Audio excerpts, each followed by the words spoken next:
Bienvenido al podcast Santidad Hoy. Nuestro equipo está muy feliz de que esté aquí. Mi nombre es Daniela Julca y seré la anfitriona de este nuevo proyecto. Acompáñeme a escuchar de diferentes voces de líderes y personas de todo el mundo de habla hispana en la Iglesia del Nazareno.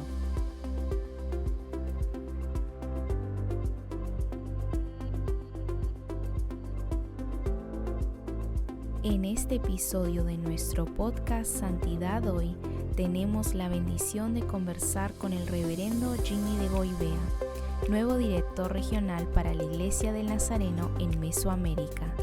Acompáñanos a escuchar sobre su ministerio y los anhelos que Dios ha puesto en su corazón para la región.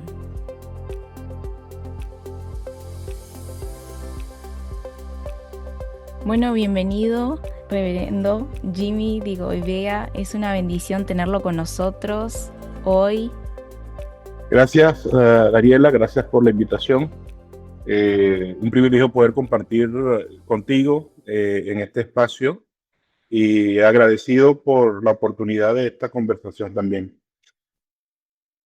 Me gustaría empezar preguntándole acerca de su vida personal, su testimonio y su llamado al ministerio. Bien, yo soy oriundo de Venezuela. Allí fue donde nací y crecí. En una ciudad nací en una ciudad que se llama Cabimas, en el estado Zulia, y luego muy pequeño me mudé a la ciudad de Caracas, donde terminé tal vez el desarrollo de mi niñez y todo eso. Mi mamá es venezolana, el gentilicio de la ciudad donde viene mi mamá es Maracucha, así que ella es Maracucha. Mi papá es portugués, por eso mi apellido. Algunas personas ahí luchan con mi apellido y siempre me preguntan en cada lugar donde voy, ¿cómo se pronuncia tu apellido? Yo digo, bueno, de Gouveia es como se pronuncia. Pero si tienes problemas con mi primer apellido, no hay problema, puedes usar mi segundo apellido y yo no voy a tener problema con eso y voy a entenderlo. ¿Y cuál es tu segundo apellido? Urribarri. Entonces, cualquiera que quieras utilizar, siempre vas a tener que hacer un juego de palabras, mover bien la mandíbula para poder pronunciarlo. Tengo una hermana menor. Ella es misionera en la Iglesia del Nazareno también, junto con su esposo y sus 3 hijos. Y bueno, he crecido toda mi experiencia de adolescencia, juventud ministerial ha sido en Venezuela, Guatemala, te voy a explicar un poquito allí. Pero vengo de una familia disfuncional. A la edad de 12 años mis padres se separan y eso de alguna manera marcó mi vida. Pero luego más adelante pude, digamos, entender la situación y fue cuando llegué a la iglesia. Yo vivía junto con mis padres, luego ellos se separan, me voy a vivir un par de años con mi abuela y luego regreso a vivir con mi mamá en una ciudad que se llama San Diego de los Altos. En San Diego de los Altos es donde yo conozco la iglesia del Nazareno a la edad de 13 años de edad. Caminaba en el vecindario y veía la iglesia. La miraba con cierta curiosidad, pero al mismo tiempo precaución, porque vengo de un contexto católico, así que nos enseñaron en que las iglesias que no fueran católicas, entonces había que verlas con discreción o con sospecha. Entonces, fue con el tiempo que empecé a conocer algunas personas que asistían a la iglesia. En el colegio donde yo asistía, habían chicos de la comunidad y algunos de ellos asistían a la iglesia, así que empecé a tener una relación con ellos en primer lugar, empecé a conocerlos y más adelante empecé a integrarme más con los chicos del barrio. Era una barriada bien sana y a veces nosotros, los chicos de ese momento, salíamos a la calle, íbamos a jugar, a hacer deporte o a sentarnos en alguna esquina solo para conversar y pasar el tiempo. Y bueno, siempre fuimos invitados a la iglesia del Nazareno por uno de los jóvenes de la iglesia o una de las jóvenes de la iglesia. Así que fue interesante porque nos burlábamos de ellas, ¿no? ¿Qué vamos a hacer allá? Y le decíamos que no, hasta que recuerdo que un día le hicimos llorar eh, por nuestra dureza. y porque le hicimos llorar, nos sentimos nosotros muy mal y decimos, no, esta vez sí vamos a acompañarla para que ella, porque le hicimos llorar y se sintió mal, pobrecita. Bueno, asistimos a un servicio de jóvenes de JNI y fue allí donde empezó mi conexión con la iglesia. Mm. El servicio de jóvenes fue bien dinámico, atractivo para mí en esa edad, y eso fue lo que me hizo conectar con la iglesia. Debo mencionarte, Dani, que la razón por la cual yo fui a la iglesia no era porque estaba buscando de Dios. Sencillamente, como un adolescente, estaba buscando un espacio donde pudiera ser bienvenido, donde pudiese explorar mi identidad y donde me aceptasen. Y la iglesia fue ese lugar donde me aceptaron aún con mis dificultades de conducta, era bien tremendo. Y bueno, me aceptaban ahí en la iglesia, tuvieron mucha paciencia conmigo. Estuve asistiendo a la iglesia, yo creo que por un año, año y medio, sin ninguna conversión, solamente porque me gustaba ir a la iglesia. Empecé con los domingos, perdón, con los viernes en la noche, que era el servicio de jóvenes. Luego empecé a asistir algunos domingos en la mañana, pero luego el líder de jóvenes, que en este momento era también maestro de escuela dominical, empezó a invitarme a la escuela dominical y bueno, ya tenemos una buena relación. Dije, sí, voy a asistir a la escuela dominical, ¿por qué no? Y recuerdo también que acepté a Cristo un domingo en la tarde y el pastor estaba predicando un mensaje evangelístico, así que yo decidí aceptar a Cristo como mi Señor en ese momento. Aquella chica que hicimos llorar hoy es mi cuñada. Este, y era la hermana mayor de mi esposa, la que hoy es mi esposa, Lisbeth. Y es interesante esa vuelta que da la vida. Más adelante vino mi hermana también, llegó mi hermana a congregarse en la iglesia. Y bueno, ahí juntos crecimos y desarrollamos nuestra vida y nuestra conversión. La JNI era una JNI muy viva en nuestro distrito y en nuestro país. Y así que hacía muchos eventos de convocatoria distrital, nacional. Así que yo asistí a un par de ellos y uno de ellos realmente central en mi vida fue un campamento de jóvenes. Era un campamento de convocatoria nacional. El campamento Giraquito, un pueblito muy chiquito, la verdad. Pero ahí estaba el campamento, así que empecé a asistir a las actividades del campamento.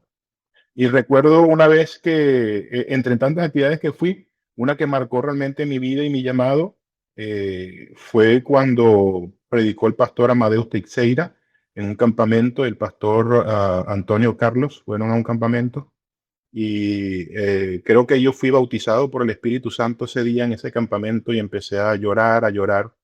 Eh, Había algo que empezaba a llorar y no podía detenerlo. Y entendí más adelante, luego la con mi pastor, que era el gozo, ¿no? Del Espíritu Santo, era el Espíritu Santo obrando en mi vida. Y fue esa única experiencia que estuve en ese momento y yo creo que recibí la santificación, la limpieza y al mismo tiempo el llamado de Dios.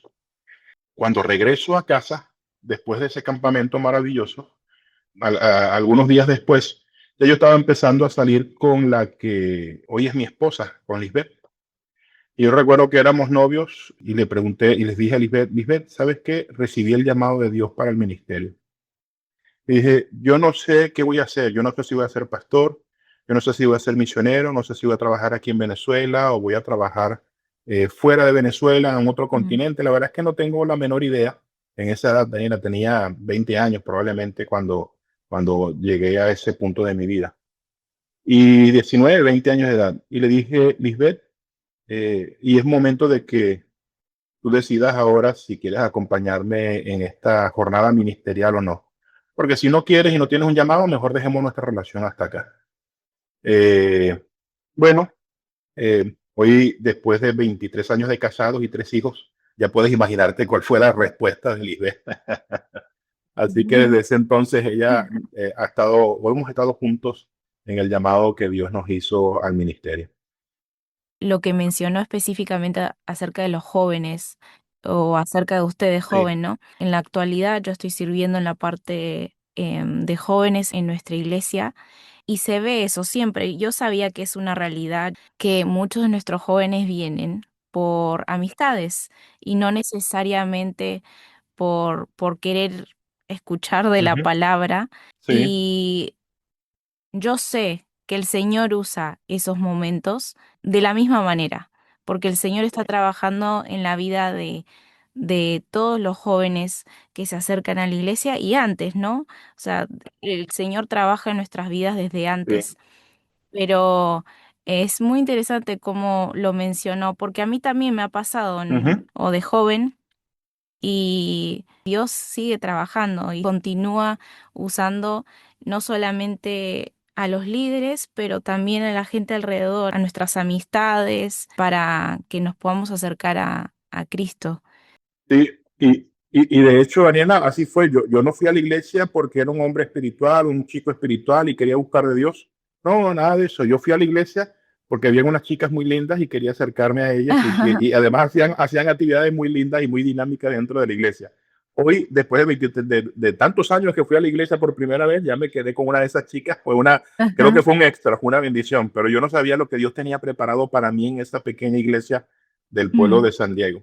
Así que Dios utiliza tantos medios diferentes que uno no puede desaprovechar los momentos, los espacios y proveer esos espacios de gracia, esos espacios donde la gente puede llegar y conocer del Señor es importante en la iglesia. Y entre más espacios la iglesia provee, más oportunidades para que diferentes tipos de personas puedan llegar a nuestra iglesia también.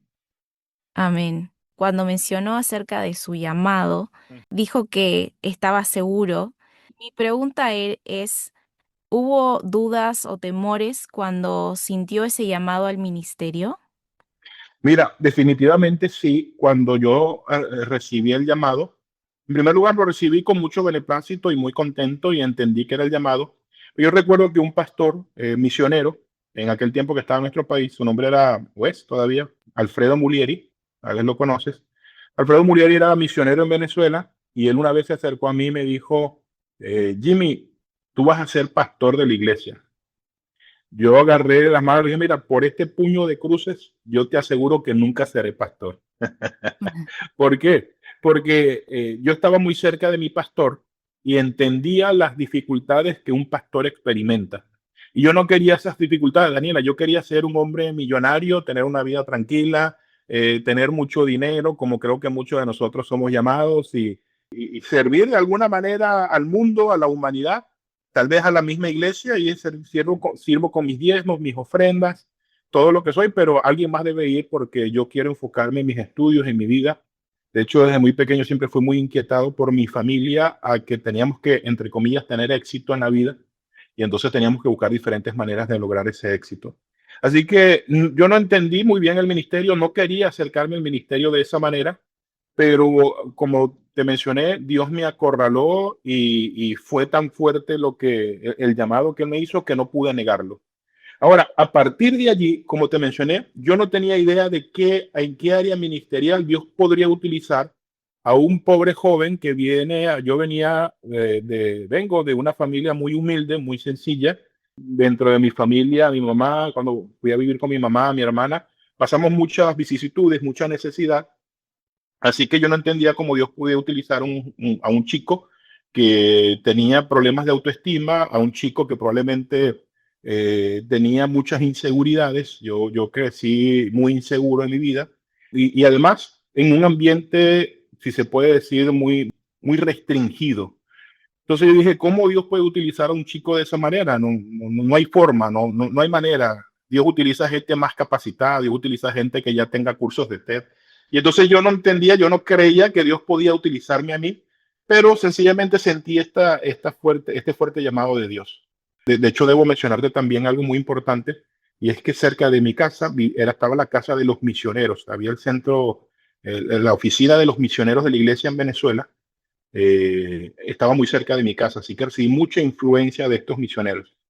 Y hay un misionero que, Bernie Slingerland, él me invitó a colaborar con él en algunas áreas de trabajo. Él llegó a Venezuela, estaba aprendiendo a hablar el idioma y producía mucho contenido y me decía, Jimmy, por favor, léelo y corrígelo.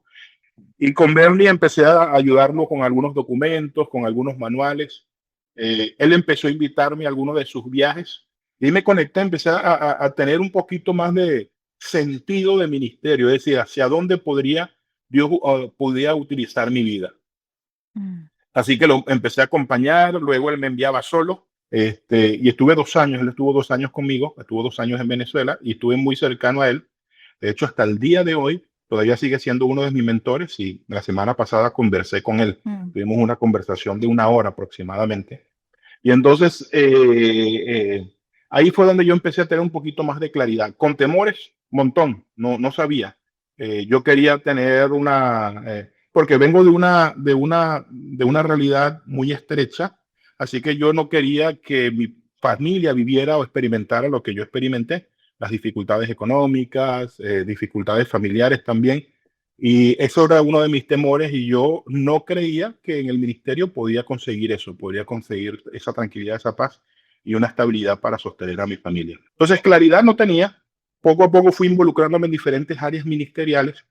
Empecé a trabajar como JNI, en la JNI local, me acuerdo muy bien, fui el presidente de JNI. Dios empezó a utilizarme en diferentes áreas ministeriales, la JNI local, la JNI distrital, algunos eventos nacionales. Coordiné algunos de los campamentos en Venezuela. Uno de los ministerios centrales del país es el campamento, así que coordiné 2 de los mayores campamentos, cuando digo mayores, de la cantidad de gente que fue. Luego el pastor de nuestra iglesia renunció y me llamaron como pastor interino. Con 20, 21 años apenas tenía, Daniel, imagínate, un pastor de esa edad. Wow. Pero fue por 6 u 8 meses más o menos, pero tomé el interinato como pastor, predicaba los fines de semana.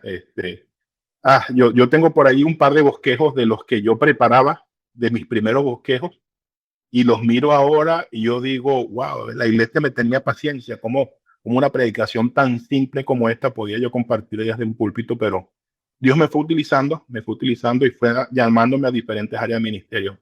Lo que siempre estuve en mi vida, Daniela, fue un corazón dispuesto a ir donde quiera que Dios me enviara. No le puse restricciones a Dios en ningún momento. Donde tú me quieras enviar, quiero ir. De hecho, con esto termino esta parte.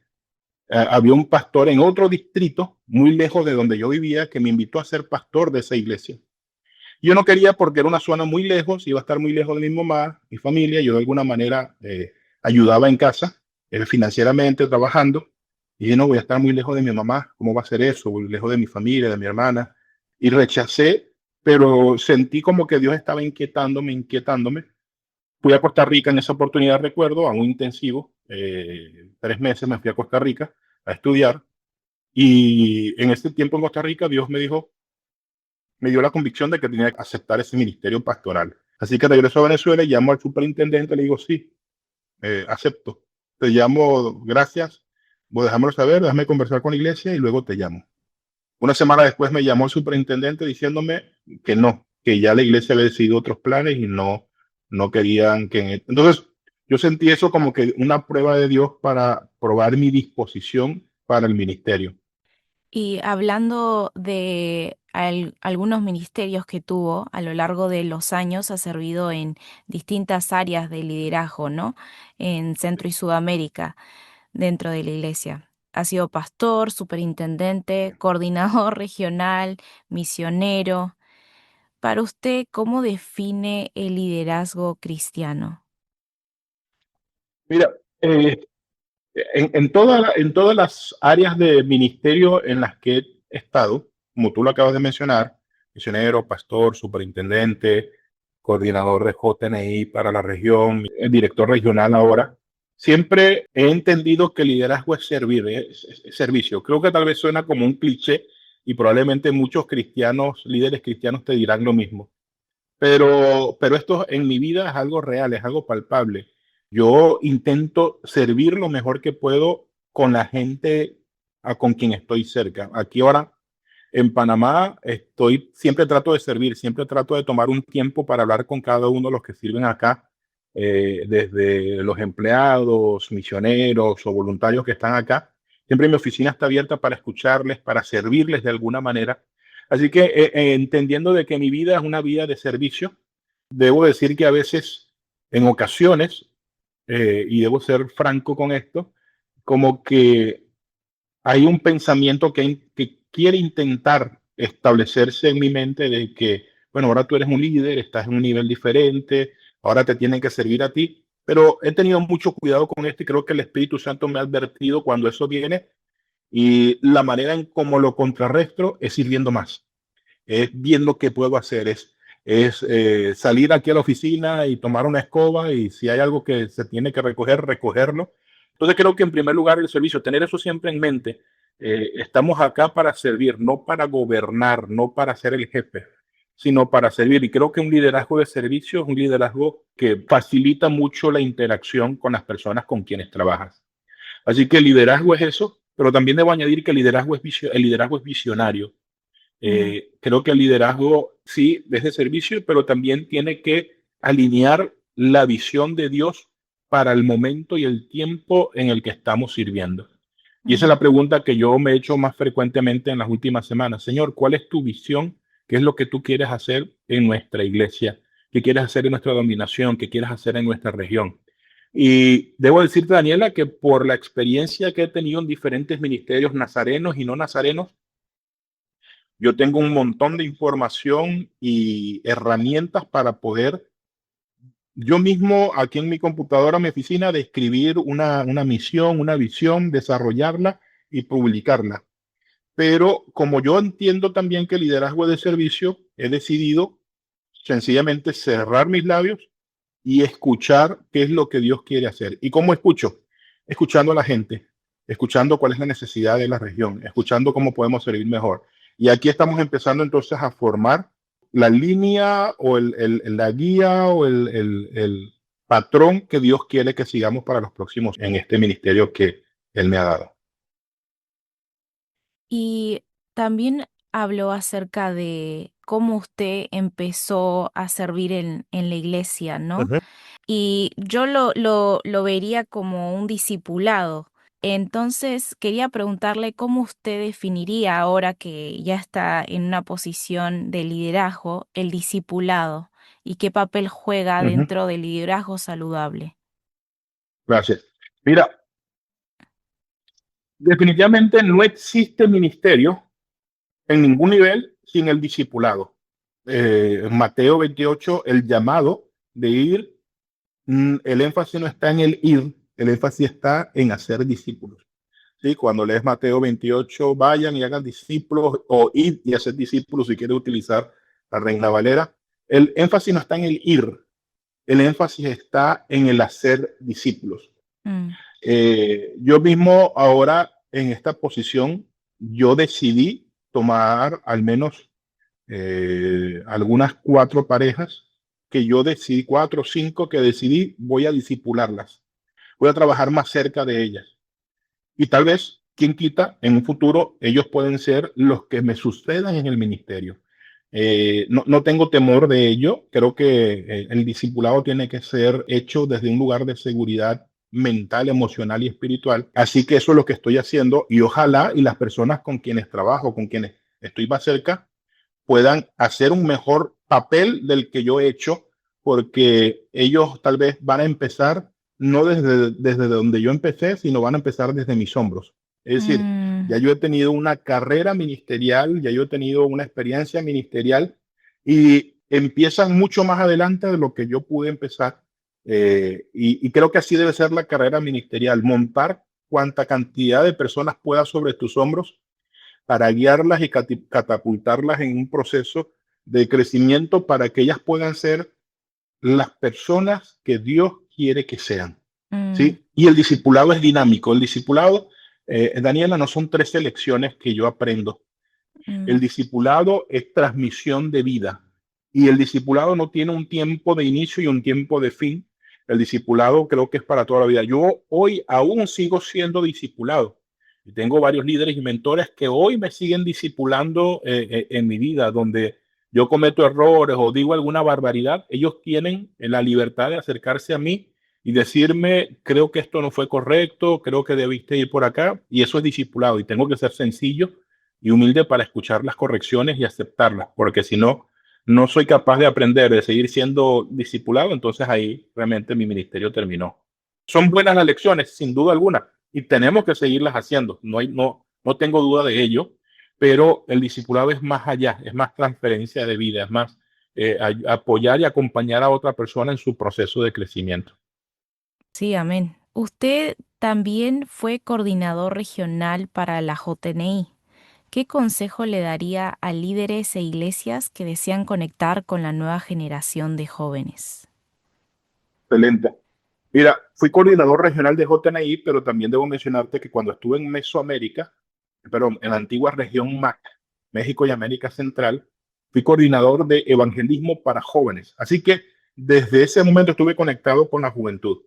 Consejos que tal vez le puedo dar a los líderes de jóvenes, consejos que le puedo dar a los que trabajan con jóvenes. Número uno, siempre confiar en ellos y permitirles que se equivoquen. De hecho, proveer un ambiente de gracia de manera tal que puedas mencionarle a tus jóvenes, quiero que hagas el ministerio al cual fuiste llamado y tienes en primer lugar el espacio para equivocarte.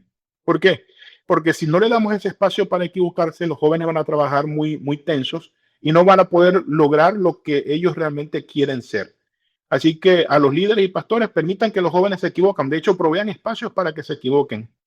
¿Por qué? Porque aprendemos más de nuestras equivocaciones que de una lección en un salón de clase. Hey, si yo te comento aquí, Daniela, todas mis equivocaciones a lo largo de los años, aprendí más de esas equivocaciones diciendo, uy, esto no fue conveniente. Así que permítele a tus jóvenes crear un ambiente de gracia distendido para que tus líderes puedan tener la oportunidad de equivocarse y en ese proceso traerlos juntos y empezar ese discipulado. Ahí es donde empieza el discipulado. Así que eso es uno de los mayores, tal vez, enseñanzas que yo le podría dar a los pastores y líderes jóvenes. Y número dos, que le den ese espacio a los jóvenes, a los nuevos líderes. Yo no voy a hablar solamente de jóvenes, pero nuevos líderes. A veces tendemos o tenemos la tendencia de pensar de que para que una persona sirva dentro de la iglesia, tiene que tener un montón de requisitos previos para que pueda servir. Creo que hay algunas áreas de liderazgo que sí se necesitan algunos requisitos previos, pero la gran mayoría no es necesario. ¿Sí? No es necesario. ¿Por qué? Porque si no le damos rápido la oportunidad a las personas para que puedan tomar el ministerio dentro de la iglesia, cuando te hablo de ministerio, te hablo de alguien que se pare en la puerta a recibir a la gente. De hecho, uno de los primeros ministerios que yo siempre le decía a los hermanos, mira, cuando llegue alguien nuevo a la iglesia, acepte a Cristo, habla con los ujieres o con le llamamos el ministerio de protocolo, y dile que invite a los nuevos a pararse en la puerta de la iglesia a darle la bienvenida a la gente. Pero está muy nuevo. Sí, no importa, está nuevo, tenemos que aprovecharlo. Pero yo creo que no hay diferencia. Y yo le decía a la gente en mi iglesia, mira, si en algún momento quieres levantarte, adorar, porque creo que el velo del templo se rasgó y todos tenemos acceso al lugar santo, al lugar santísimo. Así que adora. Los que están arriba tienen que adorar tanto como los que están abajo y viceversa. Y si se equivocan, bueno, los corregimos, los discipulamos y seguimos adelante. Y siguiendo con el tema de los jóvenes en nuestra iglesia, ¿cómo podemos nosotros cerrar la brecha generacional dentro de nuestras congregaciones? Mira, excelente pregunta, porque parece que hubiese, valga la redundancia, como tú lo has mencionado, una gran brecha generacional. Está el Ministerio de Jóvenes, el Ministerio de Adultos y el Ministerio de Niños, y parece que están cada quien haciendo lo suyo por su cuenta y haciendo lo mejor que pueden. Pero algo que he escuchado recientemente, y esto no es algo que yo desarrollé, he escuchado frecuentemente a Lucas Leis, quien es un buen amigo, y he aprendido de Lucas Leis acerca de la integración generacional en el ministerio. Entonces, para cerrar esa brecha es sencillamente crear un liderazgo generacional. De hecho, está el libro de Lucas Leis que se llama El liderazgo generacional. Y cómo en esa integración generacional los adultos mentorean a jóvenes, jóvenes mentorean a adolescentes y adolescentes mentorean a los más pequeños. Yo cuando era jovencito, era pequeño, niño, digamos, 8 o 10 años de edad, yo admiraba a quienes eran adolescentes. Cuando me convertí en adolescente, empecé a admirar entonces a algunos líderes de jóvenes que estaban en la iglesia. Cuando me convertí en líder de jóvenes, empecé a admirar a algunos pastores y líderes misioneros en el ministerio. Entonces, ¿y por qué sucede esto? Esto sucede de manera natural porque siempre admiramos, los adolescentes admiran a la última banda de, no, ahora podrá ser, no sé, reggaetón o al último reggaetonero, los admiran y quieren ser como ellos, algunos de ellos, porque está esa necesidad de conseguir identidad. Entonces, la propuesta de Lucas Leis es que, ¿por qué no se hace dentro de nuestras iglesias un sistema donde los adultos discipulen a los jóvenes discipulen a los adolescentes, adolescentes discipulen a los niños, siempre dentro del entorno familiar y ahí cerrar esas brechas generacionales que pueda tener, que pueda haber dentro de las iglesias. Eso es una de las herramientas. Y abrir, Lucas propone en su libro, con lo cual yo estoy también completamente de acuerdo, tener una pareja pastor generacional, un pastor, una pareja pastoral que cuide de que ese proceso de discipulado generacional se dé dentro de la iglesia.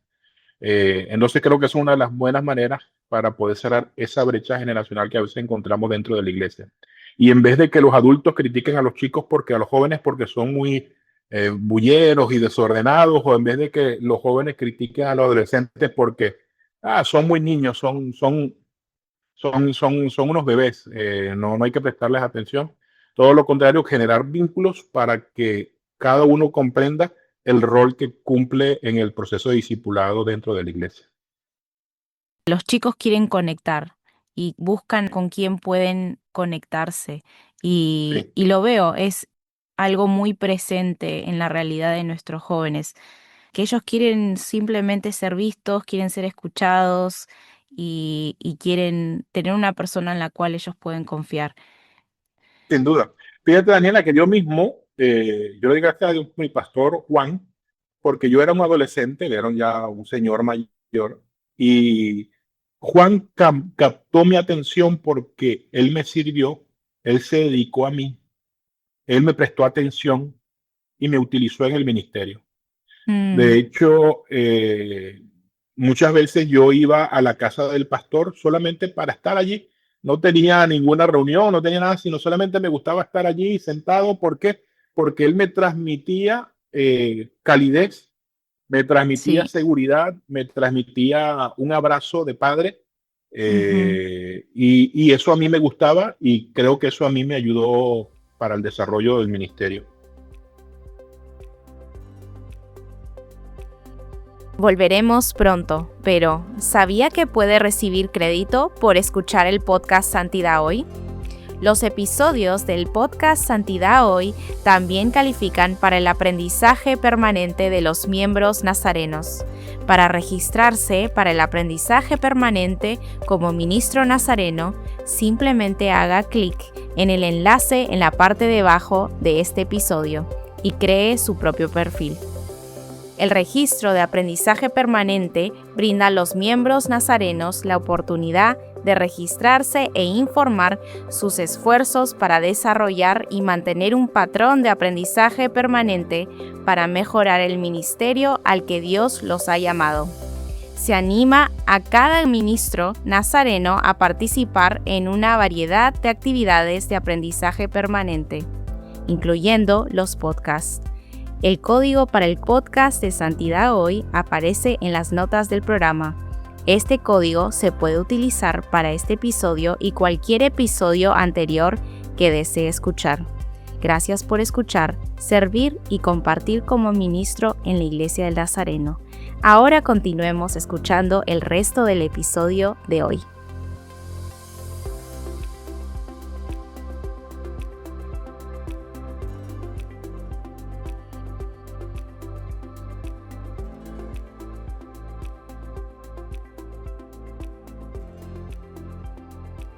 Quiero hablar un poquito acerca de lo que está haciendo en la actualidad. En noviembre del año pasado fue electo como director regional de Mesoamérica. Felicidades. Y quería saber cuál es alguna visión que tiene para la región Mesoamérica. Gracias, Dani. Mira, gracias por las felicitaciones. Como te mencioné al principio, era algo que no me esperaba. Fue muy sorpresivo para mí. De hecho, te cuento muy rapidito cómo sucedió. Y es que mi hija mayor, Rebeca, estaba entrando a una universidad y fui a acompañarla a dejar la universidad en Rebecca Nazarene University.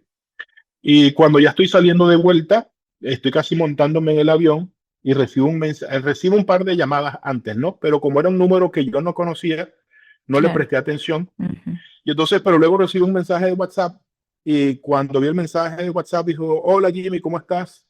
Soy Jim Ritchie, el director de Misión Global y quiero conversar contigo un par de cosas. Y yo estaba abordando el avión y cuando vi ese mensaje de Jim, lo primero que pensé, Daniela, fue, ¿qué hice? ¿En qué lío estoy metido yo? Y ese vuelo duró de Houston a Panamá, duró 3 horas y media. Y en todo el vuelo yo estuve pensando qué hice. ¿Será habrá sido esto, aquello? No podía encontrar nada realmente grave como para que el director de Misión Global me llamara. No podía encontrar algo así tan grave. Nada, apenas descendí del avión en Panamá, lo primero que hice fue llamarlo. Y él me ofreció en ese momento la oportunidad de ser entrevistado para tener la oportunidad de ser director regional en Mesoamérica. Por supuesto, fue muy sorpresivo para mí. Acepté evidentemente la invitación a las entrevistas. Tuve algunas cuantas entrevistas y bueno, hasta que finalmente me notificaron que yo había sido electo por la Junta de Superintendentes Generales para ser director regional en Mesoamérica. Así que eso fue bien sorpresivo para mí y una grata sorpresa, ¿no? Fueron tiempos de un poquito de ansiedad en la espera. ¿Seré yo? ¿No seré? ¿Será que me van a elegir o no? Seguramente habían otros candidatos, pero bueno, gracias a Dios, yo fui soy ahora quien ocupa el lugar. Cuando yo llego a Mesoamérica, debo mencionarte que yo tengo ya una trayectoria ministerial y tengo muchas ideas de lo que pudiese lograr como una visión para el ministerio en la región. Pero lo que yo decidí fue silenciar mis propios pensamientos para escuchar lo que la región realmente necesitaba y abrir mi oído para escuchar la región.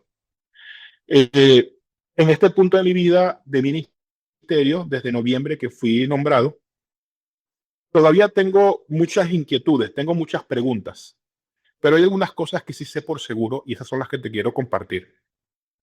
Número uno, ¿qué quiero hacer? Número uno, quiero desarrollar y levantar el mejor equipo que podamos lograr en nuestra región. Cuando hablo de mejor equipo, estoy involucrando misioneros, SEAS, superintendentes de distrito, todos juntos colaborando hacia un objetivo en común. No tengo el objetivo claro, no, tengo algunos vestigios que los voy a mencionar, pero no sé exactamente cómo lo vamos a hacer. Entonces estoy dándome la oportunidad de escuchar a todos los superintendentes y líderes con quien tengo contacto para que juntos podamos lograrlo. De hecho, en el mes de abril es cuando finalmente tendré yo mi primera reunión presencial con los SEAS para poder empezar a articular todas las ideas que tengamos y traigamos. Número uno, eso. Número dos, algo que sé por seguro, es que estamos entrando en una nueva temporada en nuestra región. Y esto es un mensaje que he compartido en diferentes espacios. No sé si será mejor o será peor, sencillamente una nueva temporada. No quiero darle un adjetivo a esta temporada, buena o mala, no. Que sea Dios y la gente en la región que le dé el adjetivo que desee, pero sí sé que es una temporada nueva para nuestra región. Y número tres, y esto es un compromiso que ya he hecho en diferentes espacios y ahora lo hago aquí a través de este podcast, y es que queremos o quiero promover el mayor movimiento de plantación de iglesias que jamás se haya visto en nuestra región. Esto no quiere decir que estoy compitiendo con mis predecesores, no quiere decir que quiero hacerlo, no, sencillamente es algo de lo que Dios me ha dado certeza. Promover el mayor movimiento de plantación de nuevas iglesias en nuestra región. Tenemos cerca de 4,000 iglesias en nuestra región, así que estamos orando, yo mismo estoy orando para, y una de las locuras que Dios ha puesto últimamente en mí es doblar esa cantidad. En 100 años, poco más de 100 años que tiene la Iglesia del Nazareno en Mesoamérica, ha logrado plantar o iniciar cerca de 4,000 iglesias. Entonces, esperamos que no nos tome tanto tiempo duplicar esa. No porque seamos mejores, sino porque creo que estamos en un tiempo, en una nueva temporada en la que Dios quiere hacer algo realmente significativo en nuestra región. Y cuando mencionó acerca de la plantación de iglesias, usted también sirvió como coordinador regional de evangelismo y plantación de iglesias. Sí. Me imagino que también ese querer es por el ministerio que tuvo anteriormente. Sí. Eh, te voy a compartir, a revelar un secreto que no le comparto a mucha gente. Pero cuando yo fui misionero en la antigua región MAC, México y América Central, fue cuando yo recibí el llamado para pastorear mi primera iglesia en Venezuela. Y cuando yo llego a Venezuela, yo nunca tuve, Daniela, la idea o la intención de plantar iglesias. De hecho, me alejaba más bien de esa idea. Yo decía, yo quiero tener una iglesia grande y sólida. No quiero plantar iglesias. No está en mi vocabulario ni en mi mente plantar iglesias.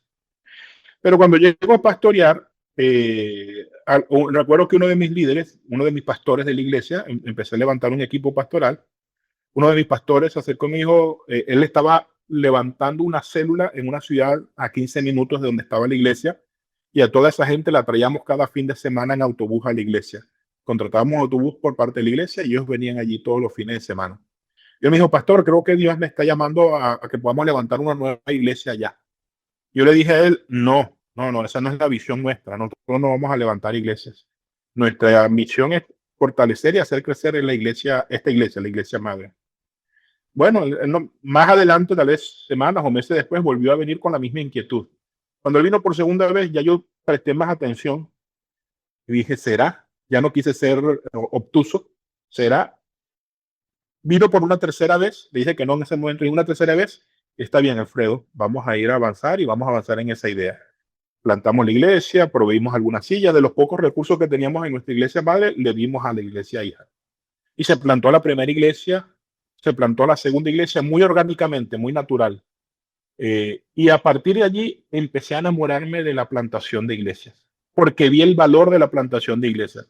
Vi el valor de una iglesia en la comunidad más cercana a la iglesia donde ellos podían llegar.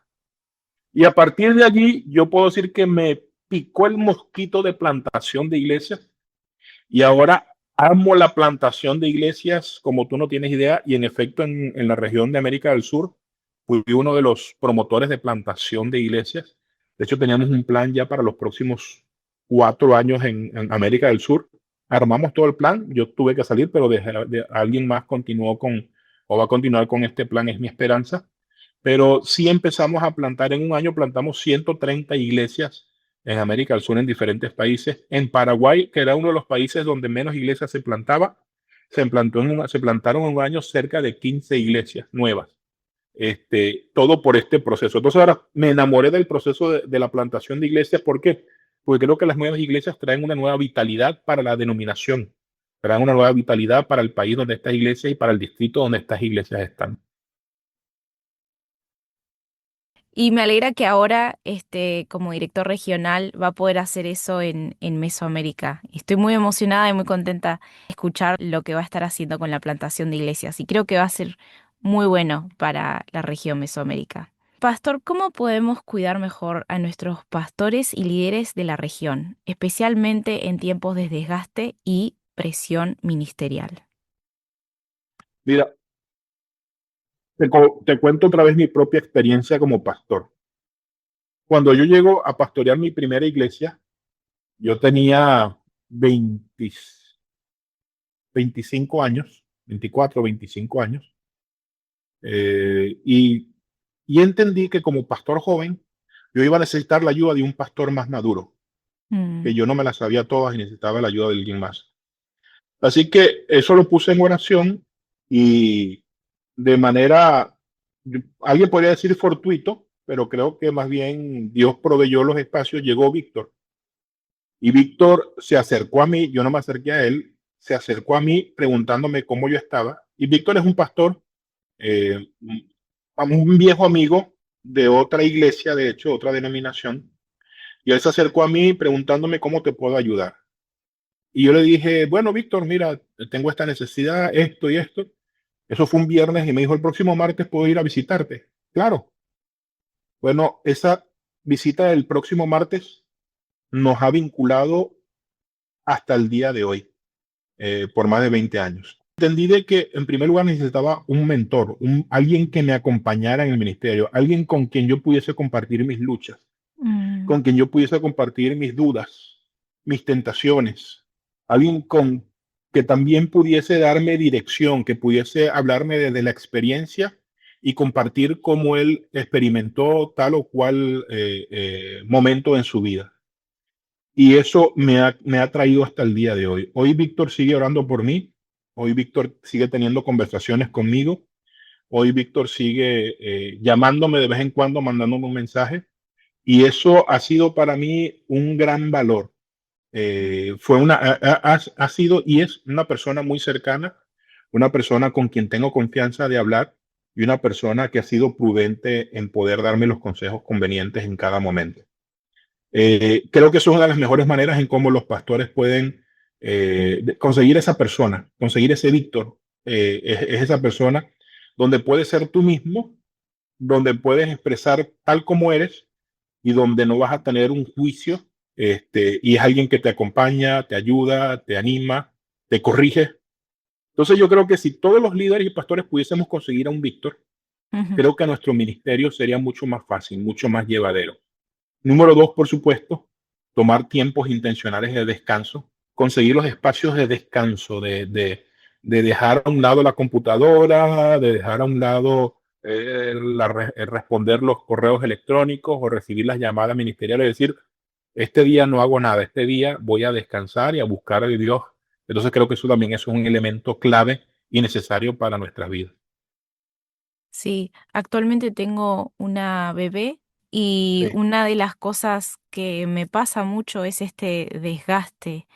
Ujú. Entonces, he visto un impacto positivo cuando Sí. descanso, no solo en mi vida, en la parte física, sino también en la parte espiritual, porque cuando puedo estar descansada, puedo tener mejor mis devocionales, poder hablar mejor con Dios y poder disfrutar el tiempo en que estoy en la iglesia también y disfrutar mi Ujú. ministerio. Entonces, sí, de acuerdo que descansar es sumamente importante para el desgasto. Daniela, y es que estamos en una, tal vez en el ministerio, hablando ministerial, pareciera que el pastor que descansa, parece que eso es antiespiritual. Mm, ¿Cómo es eso? Con tanta necesidad aquí en la iglesia, ¿cómo es que no va a venir a un culto? ¿Cómo es que no va a venir a la iglesia el domingo o el miércoles o el martes? Y recuerdo que mi pastor Juan, él me decía esto: Jimmy, muchas veces lo más espiritual que podemos hacer es acostarnos a dormir. mm, Y eso me quedó en la mente, ¿no? Porque puedes descansar, reposar tus ideas, recargarte de energía. Yo, cuando estuve también, Daniela, tal como tú, tu esposo ahora, con niños pequeños, fue un poco estresante. Le doy gracias a Dios por mi esposa, porque ella tomó la mayor responsabilidad con los chicos, porque yo siempre viajé, siempre estuve mm, activo en la iglesia, y ella decidió enfocarse en sus chicos, en nuestros chicos. mm, Él decidió enfocarse en ellos, decidió enfocarse en ser mamá. Al mismo tiempo que servía en la iglesia, ella ujú, predicaba de cuando en cuando, dirigía. No sabes cuánto le doy gracias a Dios por esa decisión que ella tomó. Porque hoy mis chicos, en lo que puedo entender, no tienen rencores en contra de la iglesia. Son, a mi manera de ver, dentro de mi concepto, contentos, son alegres, están agradecidos con la iglesia. De hecho, mi hija mayor, Rebeca, yo veo a veces las fotos de la universidad y ella está sentada en primera fila, adorando con sus brazos a Dios. Y yo mm, digo, wow, esta es la mayor satisfacción que como padre uno puede tener. Y creo que todo eso es resultado de la inversión de mi esposa, de Lisbeth, en la vida de mis hijos. No estoy diciendo que tiene que ser así en cada lugar o en cada familia es particular y diferente, pero en nuestro caso eso ayudó muchísimo. Y eso me ayuda a mí a tener un tiempo también de reposo, descanso. Y gracias a Dios por Lisbeth, porque ella siempre me llamaba la atención en eso. Jimmy, enfócate a tus hijos. Jimmy, toma atención, pasa tiempo con tus hijos. Jimmy, porque para mí es muy fácil estar todo el día en el ministerio haciendo todo, y ella siempre me llamaba la atención, me molestaba, no te voy a decir que, pero ¿por qué, Lisbeth? Yo tengo esta responsabilidad, tengo esto, pero hoy le doy gracias a Dios. Ojalá y no escuché ya este podcast, porque después me va a decir, te lo dije. Pero no, pero gracias a Dios ella fue ese polvo a tierra en la familia, y hasta el día de hoy. Hoy mis hijos tenemos muy linda relación, los amo y creo que ellos me aman a mí, eso espero. Entonces, no, estoy Sí, seguro de ello porque percibo su amor y es de ida y vuelta. Y creo que todo también por la inversión que hizo Olive a los chicos, a la familia. sí. Qué bueno que pudieron formar ese equipo como matrimonio y pudieron también educar a sus hijos en los caminos del Señor. Así es. Estoy muy segura que son de mucha bendición a donde están. En la actualidad, Mesoamérica y Sudamérica atraviesan desafíos sociales importantes. ¿Cómo puede Ujú. la Iglesia ser luz y esperanza en medio de estas realidades? Muchas veces como iglesia nos encapsulamos en nuestro propio enfoque, en lo que creemos, en lo que decimos, y perdemos de vista las realidades que nos rodean. Y pensamos que los que están afuera están mal y los que estamos adentro estamos bien. Mm, Pero no hacemos ningún esfuerzo por, y en muchas iglesias sucede esto, no en todas, pero en muchas sucede, no hacemos ningún esfuerzo por ayudar o ser relevantes para los que están afuera, mm, tanto como para los que están adentro. Hay movimientos que uno se identifican de algo, se identifican de otro. ¿Cómo puede la iglesia colaborar y dar una respuesta a ello? ¿Cómo puede la iglesia dar una respuesta, como tú mencionas, a las dificultades sociales que viven nuestros países? Recientemente en México hubo un levantamiento social, no voy a poner ningún adjetivo en este punto, pero ¿cómo la iglesia puede ser entonces relevante? mm, Yo digo esto, y pensando en las iglesias, si nuestra iglesia, piensa en la iglesia donde tú te congregas, donde yo me congrego, si por alguna razón una mano sobrenatural agarra, toma esa iglesia y la saca del lugar donde está, la gente a su alrededor notaría la diferencia, mm, notaría la falta de esa iglesia en esa comunidad, porque si no es así, entonces no estamos siendo relevantes. Algunos tal vez podrían decir, gracias a Dios se llevaron esa iglesia de allí. mm, Algunos dirían eso, y qué triste que las comunidades digan eso. Entonces nuestra iglesia tiene que identificar cómo puede ser relevante en medio de la comunidad donde desenvuelve su ministerio. Y cada iglesia tiene un contexto diferente, así que cada iglesia tiene que hacer el ejercicio de preguntarse qué necesidad hay acá.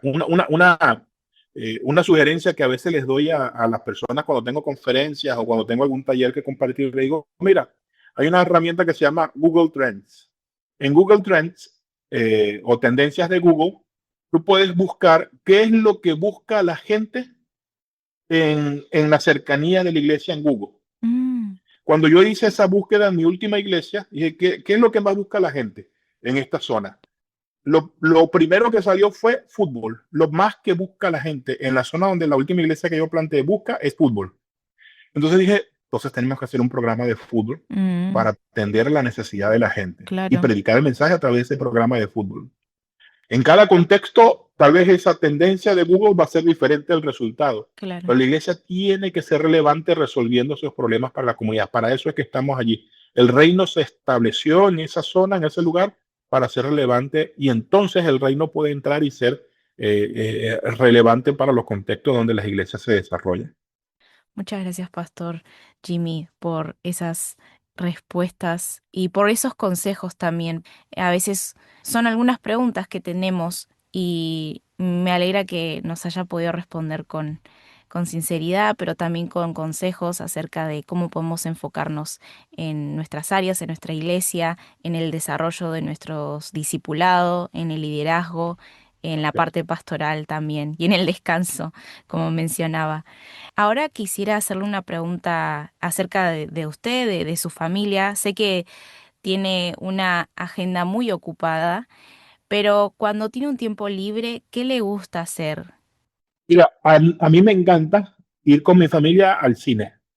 Eso nos Me encanta. encanta, sí. Es un tiempo donde nos sentamos, vemos películas. Eh, a mí me ocurre algo interesante. Cuando empezamos a tener nuestros hijos, teníamos una cama pequeña, normal, y nuestros hijos siempre venían a nuestra cama y se acostaban con nosotros a ver películas en la cama. Ya después entonces dijimos, bueno, ahora tenemos la oportunidad de comprar una cama más grande y compramos una cama más grande, Ajá. pero ahora nuestros chicos no quieren venir a acostarse con nosotros. Ay. Bueno, ¿y para qué compramos la cama? Era para que ustedes vinieran y veamos películas acá. Pero bueno, ahora los llevo al cine, entonces les gusta más ir al cine. Y Entonces, claro, eso es una de las cosas que a mí me encanta, ir al cine con ellos. Es una de las cosas que nos gusta mucho como familia. Nos gusta mucho hacer asados en oh, familia. Eh, y Argentina me ha ayudado mucho con eso. He aprendido mucho de cómo hacer asados en Argentina y a mí me encanta. No soy experto, pero hago mi mejor esfuerzo. Y entonces nos gusta sentarnos alrededor de un asado, de una carne o de un pollo asado, lo que sea, para compartir juntos como familia. Nos gusta comer juntos como familia. Creo que esas son las dos cosas. Y por supuesto, cuando tenemos la oportunidad, viajar juntos, pasar horas en el auto viajando, digamos, no es lo más entretenido, pero nos ayuda a integrarnos más como familia y escuchar buenas canciones y cuentos en el camino. Eso también nos gusta mucho como familia. me gusta mucho. Bueno, para terminar me gustaría hacerle algunas preguntas a futuro y son, ¿qué anhela para la región en los próximos años? Una de las cosas que yo anhelo, una vez más, es ver una región alineada. México, Centroamérica, el Caribe hispano y el Caribe inglés, el Caribe holandés, el Caribe francés. Ver toda ver una sola iglesia alineada alrededor de una visión, caminando juntos hacia esa visión. Una iglesia regional integrada. Y no solamente integrada como región, pero integrada con misiones globales, compartiendo con nuestros hermanos alrededor del mundo. Eso es una de las cosas que anhelo, que persigo. Eh, También, como te mencioné, ver el mayor movimiento de plantación de iglesias que jamás se ha visto en nuestra región. Eso es una de las cosas que persigo, que anhelo. Y pasármela bien, disfrutar el ministerio. Eso es una de las cosas que anhelo. ¿Sí? Sí. No traer tensión, traer distensión, disfrutar el ministerio donde quiera que voy, compartir comida con los superintendentes, pastores, líderes en donde voy y pasar un buen tiempo. Y en lo personal, ¿cuáles son algunas metas y sueños para usted y su familia en esta nueva temporada? Mira, uno de los sueños y metas es ver a mis hijos, por supuesto, graduados de la universidad. Mm, Ya tengo la primera, así qué que ella bueno, qué va bueno. en esa ruta. Ya se encaminó. Sí. Otro de los sueños que quiero es terminar mi programa doctoral. Así que voy a empezar a perseguirlo y terminar un programa doctoral. Es uno de los sueños como familia.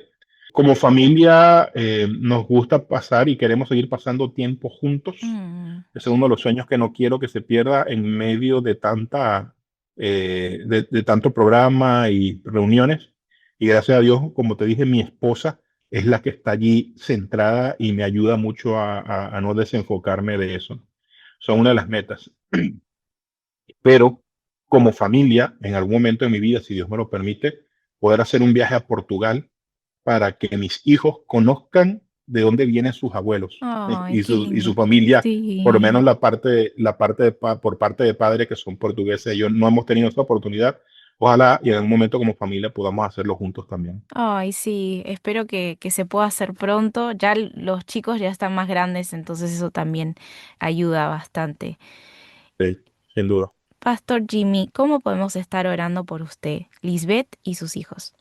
Estamos otra vez en un tiempo de transición, Ujú, mudándonos una vez más. mm, Entonces, si puedes orar para que nuestras emociones estén tranquilas, para que podamos encontrar una familia en el país que nos recibe nuevamente. Esa es una de las cosas que anhelo en oración y que mis hijos puedan encontrar una iglesia que que los pastoree. Eso mm, también es necesario. sí, Yo soy pastor y yo los pastoreo, pero creo que es necesario una iglesia que los pastoree, una pareja, una familia que los pastoree. sí. Entonces, si puedes ayudarnos en eso, sería ideal.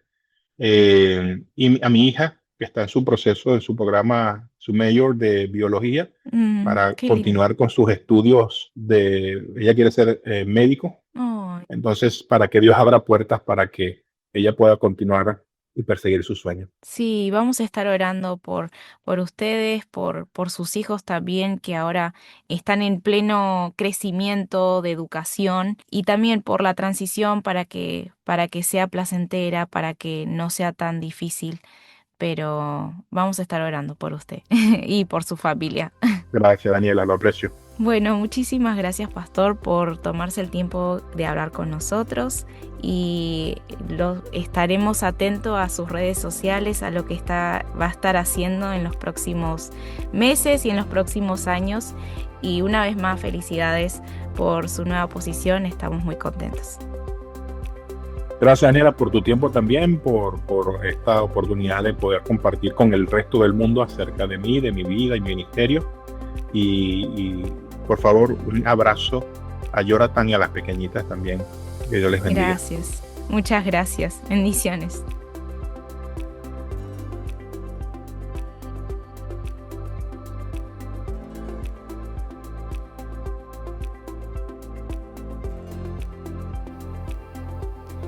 Gracias por escucharnos. Espero que haya disfrutado de este episodio.